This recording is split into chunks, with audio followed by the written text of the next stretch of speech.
परिचय। हर दिन हम सैकड़ों लोगों से मिलते हैं, बात करते हैं, नजरें मिलाते हैं और फिर भी अक्सर यह महसूस करते हैं कि असली जुड़ाव नहीं हो पाया। कोई हमारी बात सुनकर भी नहीं सुनता, कोई हमसे बात करते हुए भी कहीं और खोया रहता है और हम खुद भी कई बार यह नहीं समझ पाते कि सामने वाला वास्तव में क्या महसूस कर रहा है। यही वह जगह है जहां मानवीय संवाद की कला अपनी असली अहमियत दिखाती है। यह किताब आपको वह भाषा सिखाने जा रही है जो शब्दों से परे है, वह समझ जो आंखों की चमक में छिपी होती है, वह चुप्पी जो कभी-कभी सबसे तेज आवाज से भी ज्यादा कुछ कह जाती है। हम इंसान अकेले जीने के लिए नहीं बने। हमारी पूरी सभ्यता, हमारी खुशियां, हमारा दर्द, सब कुछ रिश्तों के इर्द-गिर्द घूमता है। जो लोग इस कला में माहिर हो जाते हैं, वे जीवन के हर क्षेत्र में आगे निकल जाते हैं, चाहे वह उनका करियर हो, उनका परिवार हो या उनकी दोस्ती। इस किताब के हर अध्याय में हम एक-एक करके इंसानी व्यवहार की परतें खोलेंगे। यह समझेंगे कि लोग जो कहते हैं और जो असल में महसूस करते हैं, उनके बीच का फासला कैसे पढ़ा जाए और कैसे आप हर बातचीत को गहरे और सच्चे रिश्ते में बदल सकते हैं। तो आइए, इस यात्रा की शुरुआत करते हैं पहले अध्याय से, जहां हम बात करेंगे पहली मुलाकात के उस जादुई और नाजुक पल की, जो अक्सर पूरे रिश्ते की दिशा तय कर देता है। पहला प्रभाव, वह अदृश्य नींव। जब दो अजनबी पहली बार एक दूसरे के सामने आते हैं, तो उनका दिमाग बिजली की रफ्तार से काम करना शुरू कर देता है। कुछ ही पलों में, बिना किसी शब्द के, एक राय बन जाती है। यह व्यक्ति भरोसेमंद है या नहीं, यह गर्मजोशी से भरा है या ठंडा, यह मुझसे जुड़ना चाहता है या दूरी बनाए रखना चाहता है। यह प्रक्रिया इतनी तेज होती है कि हमें इसका एहसास तक नहीं होता, लेकिन इसका असर बहुत गहरा और लंबे समय तक रहने वाला होता है। इंसानी दिमाग लाखों सालों के विकास के दौरान इस तरह ढला है कि वह खतरे और सुरक्षा को पल भर में पहचान ले। आज भले ही हमें जंगली जानवरों से खतरा नहीं है, लेकिन वही पुरानी व्यवस्था अब सामाजिक स्थितियों में काम करती है। जब आप किसी से पहली बार मिलते हैं, तो आपकी मुद्रा, आपकी आवाज का उतार चढ़ाव, आपकी आंखों का संपर्क और आपका चेहरा जो भाव दिखाता है, ये सब मिलकर एक कहानी बताते हैं, अक्सर आपके शब्दों से भी पहले। एक गर्मजोशी भरी मुस्कान, जो असली हो, बनावटी नहीं, तुरंत सामने वाले के दिमाग में सुरक्षा का संकेत भेजती है। इसके विपरीत, अगर आप घबराए हुए हैं, अपनी नजरें चुरा रहे हैं या अपने हाथों को छुपा रहे हैं, तो यह अनजाने में अविश्वास पैदा कर सकता है। पहली मुलाकात में आत्मविश्वास दिखाना जरूरी है, लेकिन इसका मतलब घमंड या दिखावा नहीं है। सच्चा आत्मविश्वास शांत होता है, वह चिल्लाता नहीं, वह बस अपनी जगह पर टिका रहता है। जब आप किसी से मिलें, तो सबसे पहला काम यह करें कि पूरी तरह उपस्थित रहें, अपने फ़ोन को दूर रखें, अपने दिमाग की भटकती हुई सोच को रोकें और सामने वाले व्यक्ति पर पूरा ध्यान दें। यह छोटी सी बात बहुत बड़ा फ़र्क डालती है, क्योंकि हर इंसान अनजाने में यह महसूस कर लेता है कि दूसरा व्यक्ति सच में उसमें दिलचस्पी रखता है या सिर्फ औपचारिकता निभा रहा है। नाम याद रखना भी एक शक्तिशाली औजार है। जब आप किसी का नाम याद रखते हैं और बातचीत में उसका इस्तेमाल करते हैं, तो सामने वाला महसूस करता है कि वह महत्वपूर्ण है, कि वह सिर्फ भीड़ का एक हिस्सा नहीं है। यह छोटी सी आदत रिश्तों की नींव को बहुत मजबूत बना देती है। इसके अलावा, अपनी शारीरिक भाषा को खुला रखें, अपने हाथों को बांध कर न रखें, अपने कंधों को पीछे रखें, लेकिन बहुत अकड़े हुए नहीं, बल्कि सहज और स्वाभाविक। इस तरह की खुली मुद्रा सामने वाले को यह संकेत देती है कि आप बातचीत के लिए तैयार हैं, कि आप छुपा नहीं रहे, कि आप ईमानदार हैं। पहला प्रभाव भले ही कुछ ही सेकंड में बन जाता है, लेकिन उसे बदलना बहुत मुश्किल होता है, इसलिए इस पल की अहमियत को कभी हल्के में मत लीजिए। सुनने की कला, वह उपहार जो हर कोई चाहता है। अधिकतर लोग बातचीत के दौरान सुनने का नाटक करते हैं, जबकि असल में वे अपने अगले जवाब के बारे में सोच रहे होते हैं। यह एक ऐसी आदत है जो लगभग सभी में पाई जाती है, लेकिन जो व्यक्ति सच में सुनना सीख जाता है, वह बाकी सबसे अलग खड़ा दिखता है। सच्चा सुनना सिर्फ कानों का काम नहीं है, यह पूरे शरीर और मन का काम है। जब कोई आपसे बात कर रहा हो, तो अपनी आंखें उस पर टिकाएं, अपने शरीर को उसकी तरफ मोड़ें और अपने दिमाग की उस आवाज को शांत करें जो लगातार जज करती रहती है या जवाब तैयार करती रहती है। सच्चे श्रोता वे होते हैं जो सवाल पूछते हैं, न कि सिर्फ अपनी कहानियां सुनाते हैं। जब कोई आपको कुछ बताए, तो उसमें गहराई से उतरें, पूछें कि आगे क्या हुआ, पूछें कि उसे कैसा महसूस हुआ।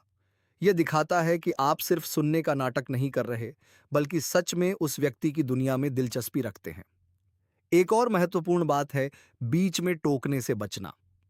जब हम किसी को बीच में टोकते हैं, चाहे कितनी भी अच्छी नीयत से क्यों न हो, तो यह सामने वाले को यह संदेश देता है कि हमारी बात उसकी बात से ज्यादा जरूरी है।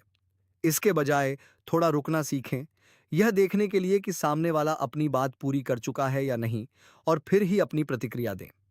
सुनने की कला में एक तकनीक बहुत काम आती है, जिसे प्रतिबिंबित सुनना कहा जाता है। इसका मतलब है कि आप जो सुन रहे हैं, उसे अपने शब्दों में दोहराएं, ताकि सामने वाले को यह यकीन हो जाए कि आपने सही से समझा है। जैसे अगर कोई कहे कि उसका दिन बहुत तनाव भरा रहा, तो आप कह सकते हैं कि लगता है आज बहुत ज्यादा दबाव में गुजारा दिन। इससे सामने वाला महसूस करता है कि उसकी भावनाओं को स्वीकार किया गया, कि उसे समझा गया। खामोशी से भी मत डरिए। हमारे समाज में अक्सर खामोशी को असहज माना जाता है, इसलिए लोग उसे भरने के लिए जल्दबाजी में कुछ भी बोल देते हैं। लेकिन असल में थोड़ी सी खामोशी सामने वाले को अपने विचार पूरे करने का मौका देती है, और यह गहरी सोच को भी बढ़ावा देती है।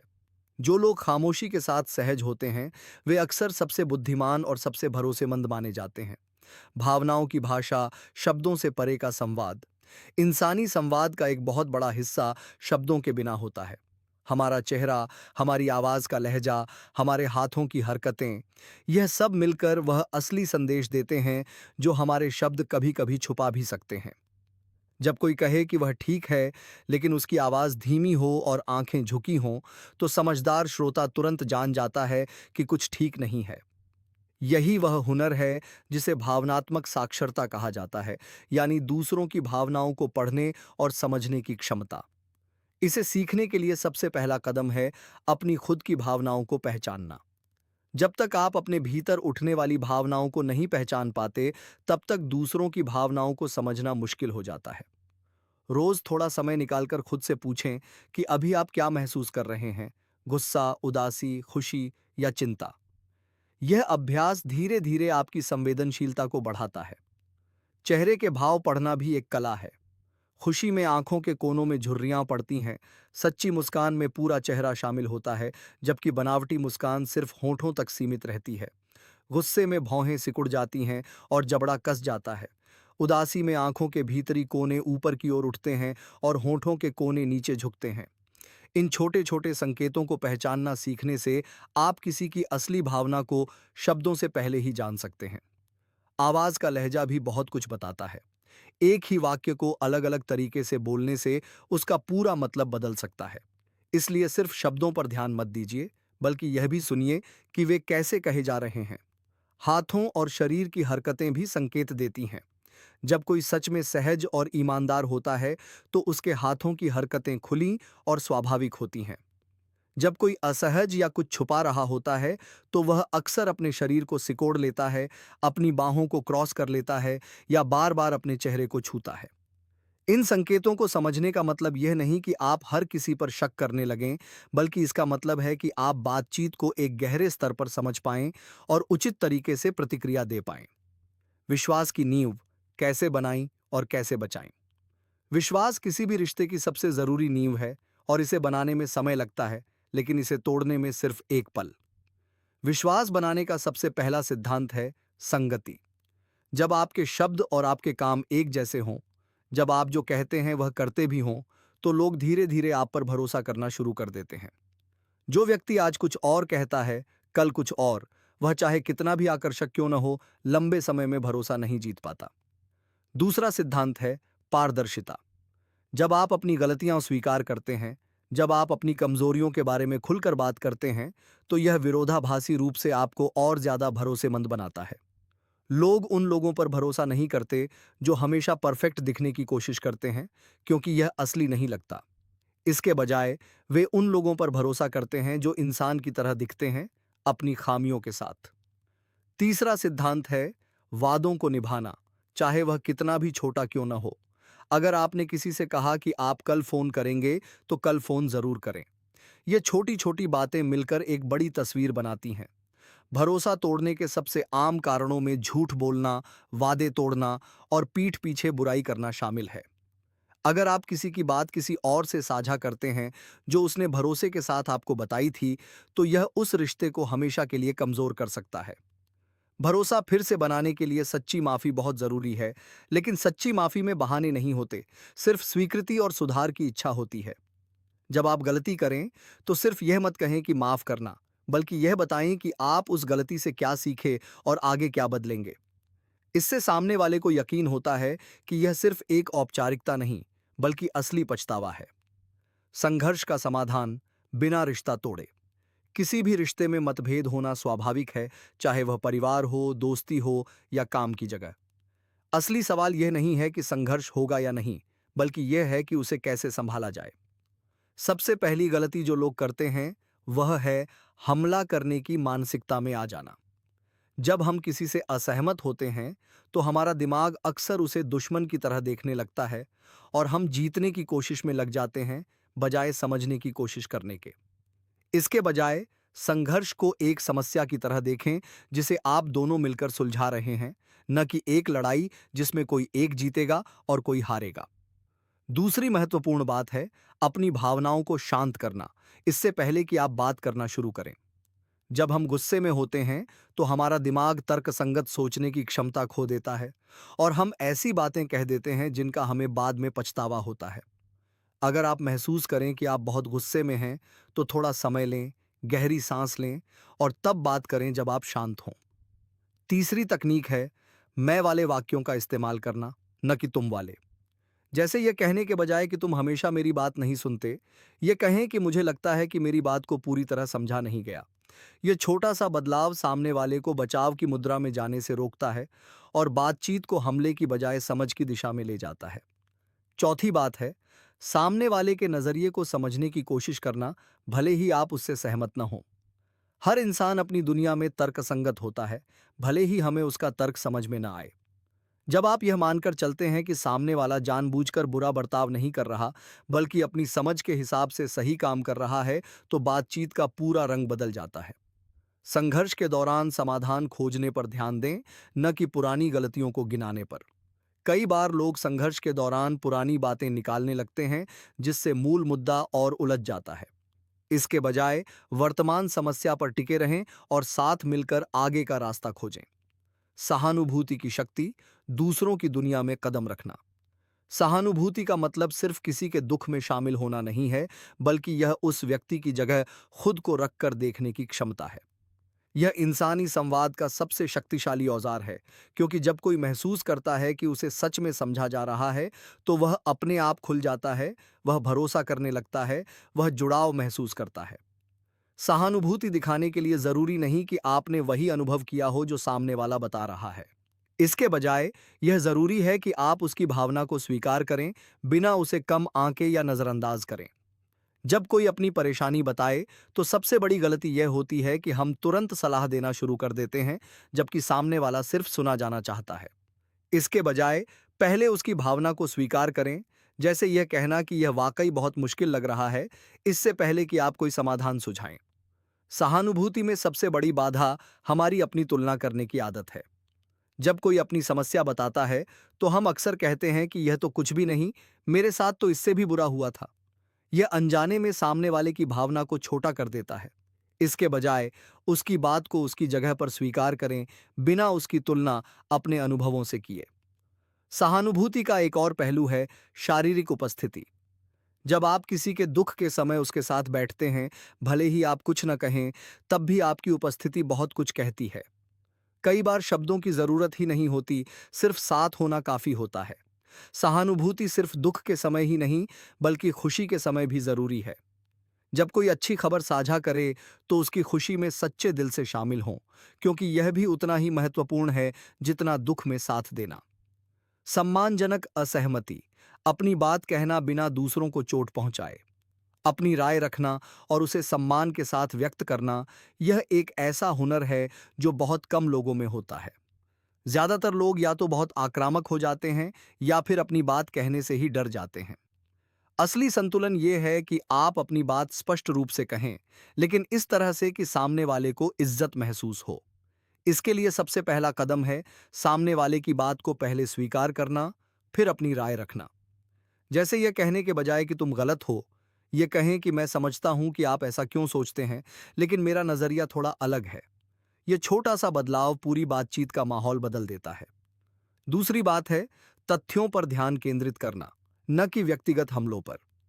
जब बहस किसी मुद्दे पर हो, न कि व्यक्ति पर, तो वह ज्यादा स्वस्थ रहती है। तीसरी बात है अपनी बात को सवाल की तरह पेश करना। कभी कभी जैसे यह कहने के बजाय कि यह योजना काम नहीं करेगी, यह पूछें कि क्या हमने इस योजना में आने वाली चुनौतियों पर विचार किया है। इससे सामने वाला बचाव की मुद्रा में नहीं जाता, बल्कि साथ मिलकर सोचने लगता है। चौथी बात है यह स्वीकार करना कि आप गलत भी हो सकते हैं। जब आप खुले दिल से यह मानते हैं कि आपकी राय अंतिम सच नहीं है, तो सामने वाला भी आपकी बात को ज्यादा खुले दिमाग से सुनता है। असहमति के दौरान आवाज का लहजा भी बहुत महत्वपूर्ण है। तेज आवाज या तानाकशी वाला लहजा तुरंत सामने वाले को बचाव की मुद्रा में ले जाता है, जबकि शांत और स्थिर आवाज बातचीत को तर्कसंगत बनाए रखती है। डिजिटल युग में संवाद, स्क्रीन के पीछे की चुनौतियां। आज के समय में हमारी बहुत सारी बातचीत स्क्रीन के जरिए होती है, चाहे वह संदेश हो, वीडियो कॉल हो या सोशल मीडिया पर बातचीत। लेकिन इस माध्यम की अपनी चुनौतियां हैं। लिखित संदेशों में लहजा और भावना अक्सर खो जाते हैं, जिससे गलतफहमियां पैदा होती हैं। जो बात आप मजाक में कहना चाहते थे, वह सामने वाले को गंभीर या तीखी लग सकती है। इसलिए डिजिटल संवाद में सावधानी बरतना जरूरी है। जब कोई महत्वपूर्ण या संवेदनशील बात करनी हो, तो जहां तक संभव हो, आमने सामने या कम से कम फोन पर बात करें, न कि सिर्फ लिखित संदेश से। यह गलतफहमियों से बचाता है और असली जुड़ाव बनाए रखता है। दूसरी बात है जवाब देने में जल्दबाजी न करें। जब हम गुस्से या तनाव में होते हैं, तो हमें जल्दी जवाब देने का मन करता है, लेकिन यह अक्सर पछतावे का कारण बनता है। संदेश भेजने से पहले एक पल रुकें और सोचें कि यह सामने वाले तक कैसे पहुंचेगा। तीसरी बात है सोशल मीडिया की तुलना से बचना। हम अक्सर दूसरों की जिंदगी की चमकदार तस्वीरें देखकर अपनी जिंदगी को कमतर आंकने लगते हैं, जो हमारे आत्मविश्वास और रिश्तों दोनों पर बुरा असर डालता है।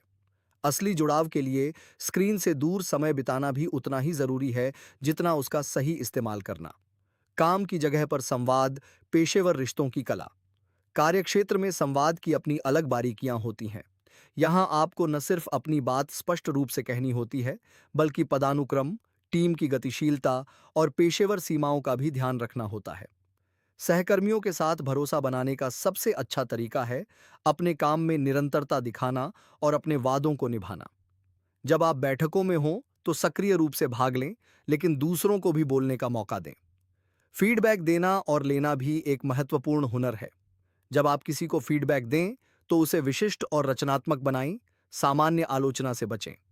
इसके बजाय यह बताएं कि क्या अच्छा था और कहां सुधार की गुंजाइश है, साथ ही यह भी बताएं कि सुधार कैसे किया जा सकता है। जब आप फीडबैक प्राप्त करें, तो बचाव की मुद्रा में जाने के बजाय उसे सीखने के अवसर की तरह देखें। नेतृत्व की भूमिका में संवाद और भी महत्वपूर्ण हो जाता है। एक अच्छा नेता वह है जो अपनी टीम की बात सुनता है, उनकी चिंताओं को गंभीरता से लेता है और स्पष्ट दिशा देता है। पारदर्शी संवाद टीम में विश्वास बनाता है, जबकि छिपाव और अस्पष्टता संदेह पैदा करती है। पारिवारिक और घनिष्ठ रिश्तों में संवाद वह जगह जहां सबसे ज्यादा गहराई चाहिए। परिवार और करीबी रिश्तों में संवाद सबसे ज्यादा महत्वपूर्ण होता है, लेकिन विडंबना यह है कि हम अक्सर सबसे करीबी लोगों के साथ सबसे कम सावधानी से बात करते हैं। हम अजनबियों के साथ शिष्टाचार दिखाते हैं, लेकिन अपने परिवार के साथ अपनी थकान और तनाव उतार देते हैं। यह एक ऐसी आदत है जिसे बदलना बहुत जरूरी है। अपने प्रियजनों के साथ रोज थोड़ा समय निकालें, जहां आप पूरी तरह उपस्थित रहें, बिना फोन के, बिना किसी विचलन के। छोटे छोटे पल, जैसे साथ खाना खाना या सोने से पहले दिन भर की बातें साझा करना, यह रिश्तों की नींव को मजबूत करते हैं। घनिष्ठ रिश्तों में कृतज्ञता व्यक्त करना भी बहुत जरूरी है। हम अक्सर अपने करीबी लोगों की अच्छाइयों को हल्के में लेने लगते हैं, इसलिए समय समय पर उन्हें बताना कि आप उनकी कद्र करते हैं, रिश्ते को ताजा बनाए रखता है। संघर्ष के दौरान भी याद रखें कि यह व्यक्ति आपका प्रियजन है, प्रतिद्वंद्वी नहीं। इसलिए बहस के दौरान भी सम्मान बनाए रखना जरूरी है, क्योंकि कहे गए शब्द वापस नहीं लिए जा सकते। निष्कर्ष, वह यात्रा जो कभी खत्म नहीं होती, मानवीय संवाद कोई ऐसी चीज नहीं है जिसे एक बार सीखकर भूल जाया जाए। यह एक निरंतर अभ्यास है, एक ऐसी यात्रा जो जीवन भर चलती रहती है। हर नई मुलाकात, हर नई बातचीत आपको कुछ नया सिखाती है। जो लोग इस कला में महारत हासिल करते हैं, वे न सिर्फ अपने रिश्तों को गहरा और सार्थक बनाते हैं, बल्कि अपने भीतर भी एक गहरी समझ और शांति पाते हैं। याद रखें, हर इंसान अपनी कहानी लेकर चलता है, अपने संघर्षों, अपनी खुशियों, अपने डर के साथ। जब आप किसी से मिलें, चाहे वह अजनबी हो या पुराना दोस्त, उसे पूरे दिल से सुनें, उसे समझने की कोशिश करें और उसके साथ सच्चाई से पेश आएं। यही मानवीय संवाद का असली सार है और यही वह उपहार है जो आप हर उस व्यक्ति को दे सकते हैं जिससे आप मिलते हैं। मानव संपर्क की दुनिया एक ऐसी पहेली है जिसे हर इंसान रोज सुलझाने की कोशिश करता है, फिर भी बहुत कम लोग इसे सच में समझ पाते हैं। हर सुबह जब हम घर से बाहर निकलते हैं, तो हम अनगिनत रिश्तों के जाल में प्रवेश करते हैं, चाहे वह परिवार हो, दोस्त हों, सहकर्मी हों या फिर अनजान लोग जिनसे हम बस एक पल के लिए मिलते हैं। इन सभी मुलाकातों में एक अदृश्य भाषा काम करती है जिसे हम अक्सर नजरअंदाज कर देते हैं। यह भाषा शब्दों की नहीं, बल्कि भावनाओं की होती है, इशारों की होती है, चुप्पी की होती है। जो व्यक्ति इस भाषा को पढ़ना सीख जाता है, वह जीवन में रिश्तों को गहराई से समझने लगता है। यही वह यात्रा है जिस पर हम अब साथ चलने वाले हैं। एक ऐसी यात्रा जो हमें सिखाएगी कि इंसान से इंसान का जुड़ाव आखिर बनता कैसे है, टूटता कैसे है और फिर से जुड़ता कैसे है। इसी समझ की नींव पर हम अपनी पहली सीढ़ी रखते हैं। अध्याय 1। संपर्क की नींव। हर रिश्ते की शुरुआत एक छोटे से पल से होती है, एक मुस्कान से, एक नज़र से या फिर एक साधारण सी बातचीत से। यह पल इतना छोटा होता है कि हम अक्सर इसकी अहमियत को समझ ही नहीं पाते, लेकिन यही पल आगे चलकर एक गहरे रिश्ते की बुनियाद बन सकता है। जब दो लोग पहली बार मिलते हैं, तो उनके दिमाग में सैकड़ों छोटे-छोटे फैसले चंद सेकंड में हो जाते हैं। यह व्यक्ति भरोसेमंद लग रहा है या नहीं, इसकी आवाज में गर्मजोशी है या नहीं, इसकी आंखों में ईमानदारी झलकती है या नहीं, यह सब कुछ हमारा मस्तिष्क बिना हमारी जानकारी के ही तय कर लेता है। इसे हम पहला प्रभाव कहते हैं और यह प्रभाव इतना शक्तिशाली होता है कि अगले कई सालों तक उस रिश्ते की दिशा तय कर सकता है। लेकिन यहाँ एक महत्वपूर्ण सवाल उठता है, क्या पहला प्रभाव हमेशा सही होता है? जवाब है नहीं। हमारा दिमाग जल्दबाजी में फैसले लेने का आदी है, क्योंकि यह हमारी सुरक्षा के लिए बनाया गया है। लेकिन आधुनिक समाज में, जहां हर दिन नए लोगों से मुलाकात होती है, यह जल्दबाजी हमें कई बार धोखा भी दे सकती है। इसलिए संपर्क की नींव मजबूत करने के लिए हमें अपने इस स्वाभाविक फैसले को थोड़ा धीमा करना सीखना होगा। इसका मतलब यह नहीं कि हम हर किसी पर आंख मूंद कर भरोसा करें, बल्कि इसका मतलब है कि हम अपने पहले प्रभाव को अंतिम सच न मानें, बल्कि उसे एक शुरुआती बिंदु मानें जिसे समय के साथ परखा जाना चाहिए। संपर्क की नींव में सबसे जरूरी तत्व है सच्ची जिज्ञासा। जब हम किसी व्यक्ति से मिलते हैं और उसके बारे में सच में जानने की इच्छा रखते हैं, न कि सिर्फ औपचारिकता निभाने के लिए सवाल पूछते हैं, तो सामने वाला व्यक्ति इस फर्क को तुरंत महसूस कर लेता है। इंसान का मन बहुत संवेदनशील होता है। वह पहचान लेता है कि सामने वाला सच में सुन रहा है या बस अपनी बारी का इंतजार कर रहा है ताकि वह खुद बोल सके। यही सच्ची जिज्ञासा किसी भी रिश्ते की सबसे मजबूत नींव बनती है। अध्याय 2। सुनने की कला। हम में से ज्यादातर लोग यह मानते हैं कि हम अच्छे श्रोता हैं, लेकिन सच्चाई यह है कि असली सुनना एक ऐसा कौशल है जिसे बहुत कम लोग सच में जानते हैं। जब कोई हमसे बात कर रहा होता है, तो हमारा दिमाग अक्सर पहले से ही अपना जवाब तैयार करने में लग जाता है, जिसका मतलब है कि हम पूरी बात सुन ही नहीं पाते। इसे हम आधा सुनना कह सकते हैं, जहां हम शब्दों को सुनते तो हैं, लेकिन उनके पीछे छिपे भाव को नहीं समझ पाते। सच्चा सुनना इससे बिल्कुल अलग चीज है। इसमें हम अपने विचारों को थोड़ी देर के लिए किनारे रख देते हैं और पूरी तरह से सामने वाले व्यक्ति पर ध्यान केंद्रित करते हैं। इसमें उसके शब्दों के साथ साथ उसकी आवाज का उतार चढ़ाव, उसके चेहरे के भाव, उसकी बॉडी लैंग्वेज, सब कुछ शामिल होता है। जब हम इस तरह से सुनते हैं, तो हमें वह जानकारी मिलती है जो सिर्फ शब्दों में कभी नहीं आ पाती। एक और महत्वपूर्ण पहलू है चुप्पी को सहन करने की क्षमता। बहुत से लोग बातचीत में खामोशी से डरते हैं और इसे भरने के लिए जल्दबाजी में कुछ भी बोल देते हैं। लेकिन असल में खामोशी बातचीत का एक जरूरी हिस्सा है।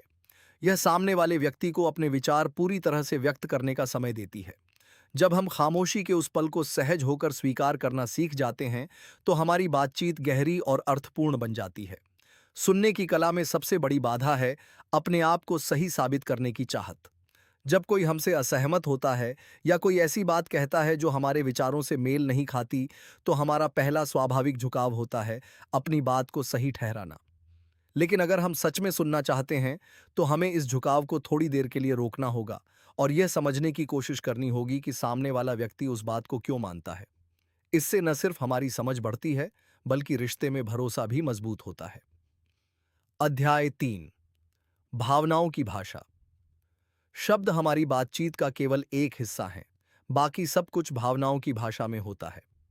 जब हम किसी से बात करते हैं, तो हमारा चेहरा, हमारी आवाज, हमारे हाथों की हरकतें, ये सब कुछ मिलकर एक ऐसा संदेश देते हैं जो शब्दों से कहीं ज्यादा गहरा होता है। कई बार ऐसा होता है कि हमारे शब्द कुछ और कहते हैं और हमारी बॉडी लैंग्वेज कुछ और सामने वाला व्यक्ति अनजाने में ही इस विरोधाभास को महसूस कर लेता है। भावनाओं को पहचानना एक ऐसा कौशल है जिसे अभ्यास से निखारा जा सकता है। जब हम किसी व्यक्ति के चेहरे पर हल्की सी उदासी देखते हैं, भले ही वह मुस्कुरा रहा हो, तो यह हमें बताता है कि कुछ ठीक नहीं है।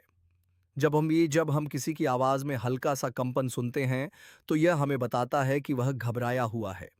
इन छोटे छोटे संकेतों को पहचानना और उन पर उचित तरीके से प्रतिक्रिया देना, यही भावनात्मक समझ की असली परिभाषा है।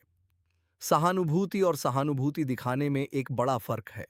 सहानुभूति का मतलब है किसी की भावना को सच में महसूस करना, जबकि दया दिखाना का मतलब है ऊपर से किसी बात को स्वीकार कर लेना। जब कोई व्यक्ति दुखी होता है, तो उसे सिर्फ यह सुनना नहीं चाहिए कि सब ठीक हो जाएगा, बल्कि उसे यह महसूस होना चाहिए कि सामने वाला उसका दर्द सच में समझ रहा है। यही फर्क किसी भी रिश्ते को सतही से गहरे स्तर तक ले जाता है। अध्याय 4, विश्वास का निर्माण।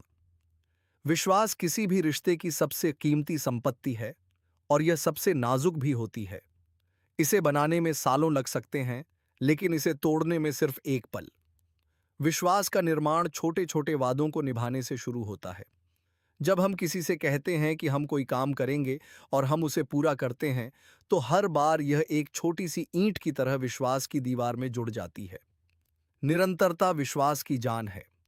एक व्यक्ति जो कभी बहुत मददगार होता है और कभी बिल्कुल उदासीन, वह चाहे कितना भी अच्छा क्यों न हो, उस पर भरोसा करना मुश्किल हो जाता है, क्योंकि सामने वाला व्यक्ति कभी यह अंदाजा नहीं लगा पाता कि आज किस रूप में मिलेगा। इसके विपरीत, एक व्यक्ति जो हमेशा एक जैसा व्यवहार करता है, भले ही वह पूर्ण न हो, उस पर भरोसा करना आसान होता है, क्योंकि उसका व्यवहार पूर्वानुमानित होता है। ईमानदारी भी विश्वास की नींव में एक जरूरी तत्व है, लेकिन यहां एक सूक्ष्म फर्क समझना जरूरी है। ईमानदारी का मतलब यह नहीं कि हम हर बात बिना सोचे समझे बोल दें, बल्कि इसका मतलब है कि जो भी हम कहें वह सच हो, और जो हम न कहना चाहें उसके बारे में हम स्पष्ट रूप से चुप रहें, न कि झूठ बोलें। यह संतुलन ही परिपक्व रिश्तों की पहचान है। अध्याय 5, संघर्ष का प्रबंधन। कोई भी रिश्ता संघर्ष से पूरी तरह मुक्त नहीं हो सकता, और यह बात समझना बहुत जरूरी है। संघर्ष का होना बुरी बात नहीं है, बुरी बात है उसे गलत तरीके से संभालना।